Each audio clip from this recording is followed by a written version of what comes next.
Hello everyone, this is Jim Delapine, and I'm very inspired by the enthusiasm in the class regarding the possibilities of this amazing program. So I thought I'd do a video tutorial to give you guys an alternate way of doing Lesson 6 and also to give you some additional tips. So if you're just starting out with Photoshop CS6 for the first time, you'll notice that it has a darker interface.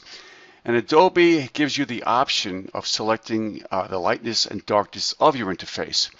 So to begin with, if you go to Preferences, so you go to Edit, Preferences, and choose Interface, okay, you'll come up with that, or hit Control-K. Control-K will bring up your preferences, and if you select Interface, you see that you do have alternate options here. So you could select a darker interface and you'll see instantly the results here, or a lighter interface, which is what it was previously, or you can even go lighter. I'm going to stick with the standard here and we'll take it from there. So the first step is, I've already saved a working copy. I did a file save as, and we'll start from here. I've set up my palettes here and I'm ready to go. So the first step is to work with this amazing tool called the Quick Selection tool. Okay, so with that tool selected, and this is how I like to have my palette set up. And I've already set up my documents workspace. Okay, you can see up here I have Jim's space here. And so there are an assortment of other options here. So you could select Essentials, which is the default setup here. So I'm going to stick with my space. You can simply do that yourself and set up a space that feels comfortable for you and then save that.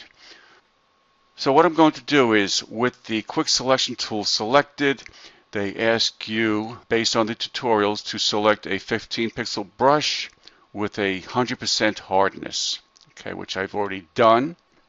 And then what you're going to do is click and drag to quickly select the image here. Let me zoom in a little bit. And you can see here if it's missing the nose here, and it does a really amazing job. The next step is to consider this.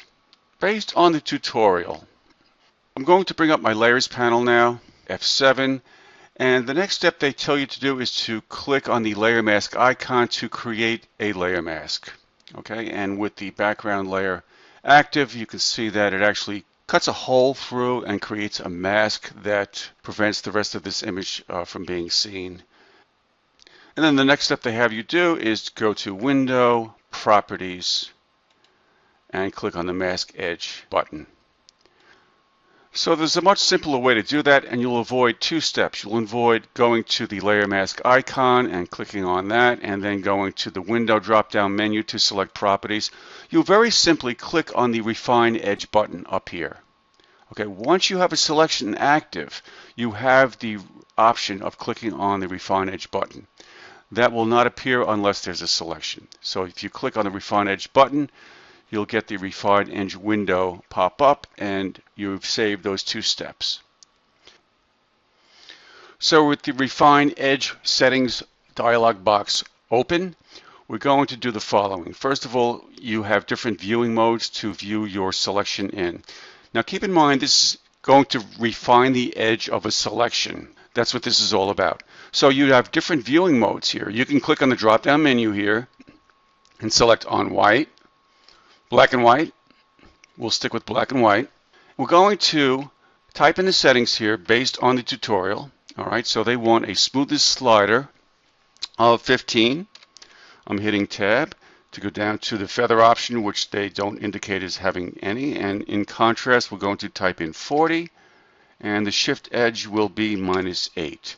So without getting into too many details as to what this is all about, the shift edge will actually shift the edge of your current selection inward or outward. So if I drag this all the way to the left, it steals away some of the imagery. Dragging this all the way to the right will expand this outward, and you can see that there's now a white outline, for lack of a better word, around your image here. Okay, so -8 is the setting that we're going to type in here.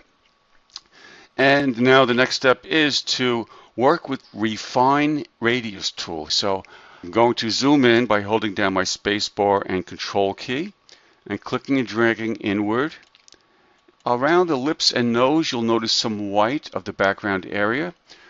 I'm going to select a smaller brush, and now just click and drag around this area here. Okay, so the next step is to also go down here and choose your output area here. So based on the tutorial, they want you to select New Layer with Layer Mask. Once that's selected, you're going to hit OK. And here we go. We have a new layer with a layer mask attached. Okay, so with our new layer active and the layer mask option active, you will get in the Properties window the option to click on the Mask Edge button, and we'll have a new window come up. What we want to do is now select what came up by default is the Viewing on White option. Okay, if we view this on black, you can see we have what we had before, but we want to choose on white so we could see the dark hair against the background here. The next step is to zoom in a little bit, and I'm going to hold down once again my space bar control and click and drag to zoom in. And I'm going to select my Refine Radius tool. And with that selected, you want to choose a brush size that is, I'm going to go with something around a 60 pixel brush. I have 56, but this is fine. Make sure your hardness is at 100%. Okay, so with that tool selected, I'm going to simply click and drag, and notice that it shows you a preview prior to the mask of what you're dragging over. All right, so I'm dragging along this area here, and I'm going to let go, and you can see it does an amazing job of bringing that hair back into place. I'm going to hold down my space bar, click and drag over here, and then continue and to drag where I left off, and drag along the edging of the hair here. And I'm going to try to remember where I left off here, and you can see all these details of the hair coming to place here. All right, and I'm going to drag down here and let go.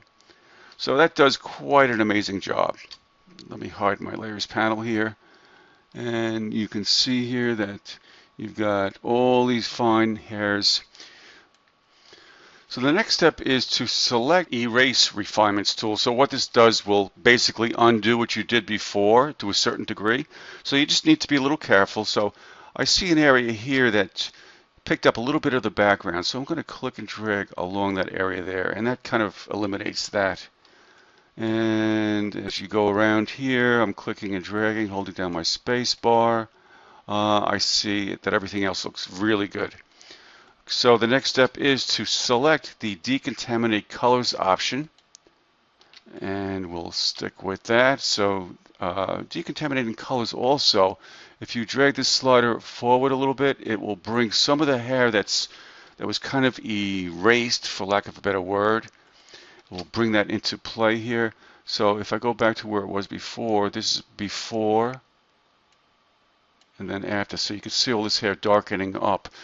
I'm going to bring this up. I believe the tutorial said 85. I may be mistaken there, but I'll stick with that. All right, and then we'll hit OK with the new layer with the layer mask option selected. All right, so we've got a really amazing result here. Okay, so I hope you got some value from this, and I'll see you guys in the discussion area. Bye.